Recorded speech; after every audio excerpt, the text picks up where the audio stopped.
ॐ वर्णानामर्धसङ्गानां रसानां छन्दसामपि मङ्गलानां च करतारो वन्दे वाणी विनायको नारायणं नमस्कृत्य नरं चैव नरोत्तमं देवीं सरस्वतीं व्यासं ततो जयमुदीरये। गुरुर्ब्रह्मा गुरुर्विष्णु गुरुर्देवो महेश्वर गुरुर्साक्षात् परब्रह्म तस्मै श्री गुरुवे नमः। बोलिए सियावर रामचंद्र भगवान की जय, राधावर कृष्ण कन्हैया लाल भगवान की जय, उमा महेश्वर भगवान की जय, गायत्री ब्रह्मदेव भगवान की जय, सदगुरुदेव भगवान की जय, माता पिता गुरुदेव की जय, समस्त संतगण भगवान की जय, समस्त भक्तगण भगवान की जय। ओम नमः पार्वती पतये, हर हर महादेव। तो मित्रों और आप सभी श्रीमद् भागवत कथा के श्रेष्ठ रसिक जनों, श्रोतागणों, अब तक हमने श्रीमद् भागवत कथा की कथा को नियमित रूप से, क्रमबद्ध रूप से श्रवण करते आ रहे हैं, कीर्तन करते आ रहे हैं, मनन करते आ रहे हैं, भजन करते आ रहे हैं। अब हम उसी क्रम में श्रीमद् भागवत कथा के 11वें स्कंद के 25वें अध्याय की ओर कथा को अग्रसर करते हैं। आप सभी श्रेष्ठ श्रोतागण, रसिक जन भगवान श्री राधा वल्लभ कृष्ण कन्हैया लाल के श्री चरणों में दृढ़ भक्ति रखते हुए कथा का श्रवण करें, कीर्तन करें, मनन करें, भजन करें। बोलिए राधावर कृष्ण कन्हैया लाल भगवान की जय।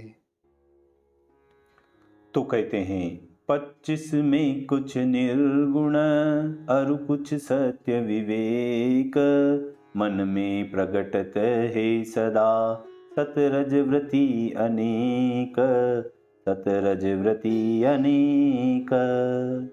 श्री भगवान बोले कि हे उद्धव, जब तक प्रकृति पुरुष का ज्ञान न हो, जब तक तीनों गुणों के स्वभाव न जीते हों, तब तक सुख दुख आदि द्वंद्व धर्म नहीं जाने जाते। इससे जैसे गुण के स्वभाव जाने जाते हैं, उस उपाय करने को प्रथम गुण के स्वभाव को कहते हैं। हे पुरुषों में श्रेष्ठ उद्धव, तीनों गुण भिन्न भिन्न होते हैं।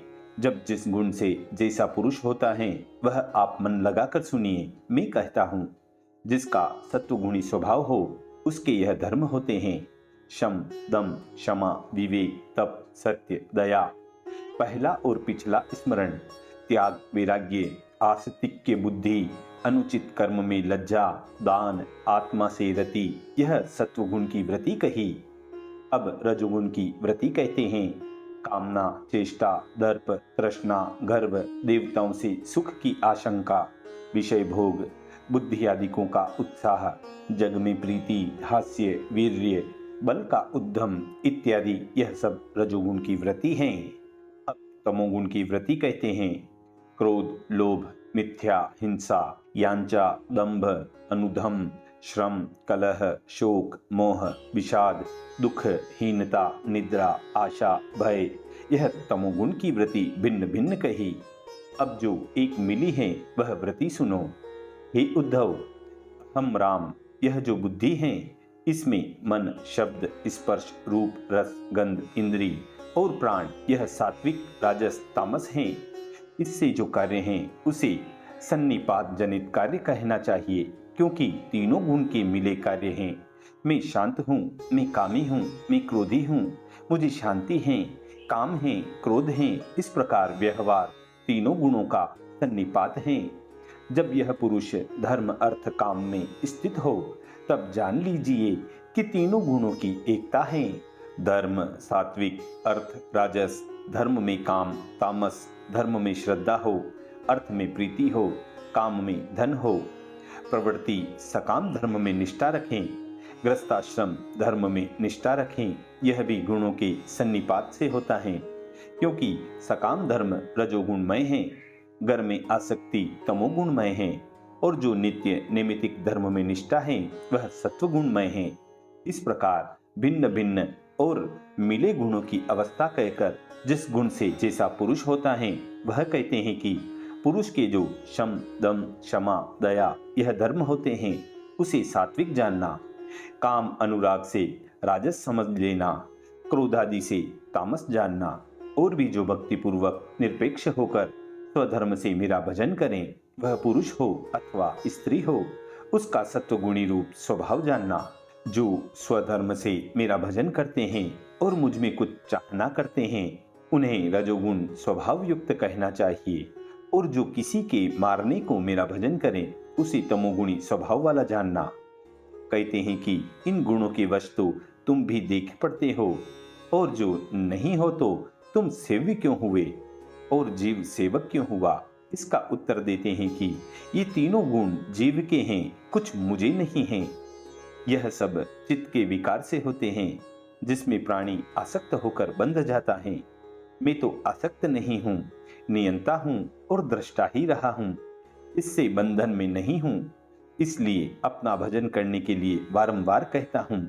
जब एक ही गुण की अधिकता होती है, उसका कार्य दिखाते हैं कि जब प्रकाश रूप निर्मल शांति सत्व गुण बढ़कर रजोगुण को जीते, तब पुरुष धर्म ज्ञान से परम सुखी होता है।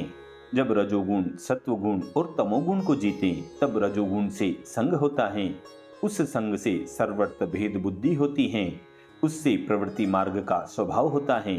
अतः कर्म यश श्री और दुख से युक्त होता है। जब तमोगुण सत्वगुण और रजोगुण को जीते, तब अज्ञान से मोह को प्राप्त हो, शोक मोह निद्रा हिंसा आशा से युक्त हो, विवेक तज अनुधम रूप जड़ सा होकर रहता है और लय हो जाता है। जब चित्त निर्मल होकर इंद्रियों के विषयों से निर्वृत्त हो, देह में अभय हो, मन की आसक्ति कहीं न हो, वह सत्वगुण मेरी प्राप्ति का स्थान जानना चाहिए। जब क्रिया से विकार को प्राप्त हो, बुद्धि का विक्षेप हो, ज्ञानेंद्रियों को शांति न हो, कर्मेंद्रियों की निश्चलता हो न हो, मन में भ्रम सा रहे, तब जान लो कि रजोगुण बहुत बढ़ गया है। जब चित्त अंतर ध्यान होकर लीन हो जाए, ज्ञान से पदार्थ की ग्रहण करने को असमर्थ हो, मन में भी संकल्प विकल्प उपजते रहें, नष्ट होकर शून्य सा रहें, अज्ञान ग्लानि दुख हो, तब जानिए कि तमोगुण की वृद्धि हो गई है। हे उद्धव, यदि सत्वगुण बढ़ता है तो देवताओं का बल बढ़ जाता है, रजोगुण बढ़ता है तो असुरों का बल बढ़ जाता है, और तमोगुण बढ़ता है तो सब राक्षसों का बल बढ़ जाता है। सत्वगुण से जागृत, रजोगुण से स्वप्न और तमोगुण से सुषुप्ति की अवस्था होती है। इन तीनों अवस्थाओं में व्यापक एक चतुर्थ अवस्था रूप आत्म तत्व है, वह तुरीय निर्गुण अवस्था है। अब गुण के उत्कर्ष से कर्म फल को दिखाते हैं। सत्वगुण के उत्कर्ष से ब्राह्मण वेदोक्त कर्म को करके ऊपर ब्रह्मलोक तक जाते हैं, तमोगुण से नीचे के लोकों में जाते हैं, और रजोगुण से मनुष्य देह को त्यागते हैं। अब जिस गुण की अधिकता में मरने से जो गति होती है, उसे कहते हैं। सत्वगुण से मरे तो स्वर्ग लोक में जाए, रजोगुण से मरे तो मनुष्य लोक में जाए, और तमोगुण से मरे तो नरक में जाता है, और निर्गुण हो तो मुझे ही प्राप्त होता है। यदि स्वकर्म करें और उसका फल न चाहें अथवा मुझे अर्पण करें, तो वह सात्विक कर्म है। जिस कर्म में फल की याचना है, वह राजस है, और जिसमें हिंसा अधिक है, वह तामस कर्म है। सब गुण निर्गुण भेद से ज्ञान और भक्ति भी चार प्रकार की हैं। वह कहते हैं, केवल आत्मनिष्ठ ज्ञान सात्विक है। जो ज्ञान देह इंद्रियों के संबंध से लीन होता है, वह राजस, और जो बालक गुंगे का ज्ञान है, वह तामस है। केवल शुद्ध पुरुषोत्तम निष्ठ ज्ञान हो, वह निर्गुण कहलाता है। वन का वास सात्विक है, ग्राम का वास राजस है, जुए के घर में वास तामस है, और भगवत मंदिर में निर्गुण वास है। आसक्ति बिना कर्म का कर्ता सात्विक कहलाता है। आसक्ति से अंधा होकर कर्म करना राजस है। स्मरण से रहित कर्म करना तामस है, और केवल एक मेरी शरण को प्राप्त हो, अहंकार को छोड़कर कर्म करें, वह निर्गुण है। आत्म की श्रद्धा सात्विकी, कर्म की श्रद्धा राजसी, धर्म की श्रद्धा तामसी, और मेरी सेवा में श्रद्धा निर्गुण होती है। जो आहार भक्ष्य भोजन वस्तु हो, पवित्र हो, बिना श्रम प्राप्त हुआ हो, वह सात्विक कहलाता है। और इंद्रियों का परम प्रिय मधुर कटु अम्ल लवण, ये सब राजस हैं। जिससे पीड़ा हो, अशुद्ध हो, उसे तामस कहते हैं। और जो वस्तु मुझे निवेदन की हो वह निर्गुण कहलाती हैं। आत्मा के अनुभव से हुआ सुख सत्वगुणी रूपी है, विषय अनुभव से हुआ सुख राजस है, मोह दीनता से सुख हो वह तमोगुणी है, और केवल मेरे आशय का सब निर्गुण है। यह जितने पदार्थ कह आए हैं, द्रव्य, पवित्र वस्तु, देश, वन, ग्राम, फल, काल, ज्ञान, कर्म, कर्ता, श्राद्ध, अवस्था, आकृति, मरण, ये सब त्रिगुणमय हैं। हे उद्धव, यह सब प्रपंच रूप भाव गुणमय जानना पुरुष और प्रकृति से अधिष्ठित हैं। जितना देखा है, सुना है, बुद्धि से ध्यान में रहता है, वह सब गुणमय है। यह गुण कर्म से बंध पुरुष को संसार की गति है। सौम्य जो जीव चित्त से उत्पन्न हुए गुणों को जीते, वे भक्ति योग करके निष्ठा से मेरे भाव को प्राप्त होते हैं। इसलिए विवेकी पुरुष जीतने का ही उपाय करते हैं, उसे कहते हैं। ज्ञान विज्ञान को देने वाला मनुष्य देह या गुण संग को दूर कर निपुण मेरा भजन करें, सत्व गुण की सेवा से रजोगुण तमोगुण को जीतें। इसके उपरांत निरपेक्ष और शांत बुद्धि हो, मुझ में चित्त रखकर सत्वगुण को जीतें। देखिए, यहाँ एक शंका आती है कि जीव क्या वस्तु है जो जीव छूट जाता है। तो इस शंका के उत्तर में कहते हैं, जीव ब्रह्मा का रूप है, अजीव देह है।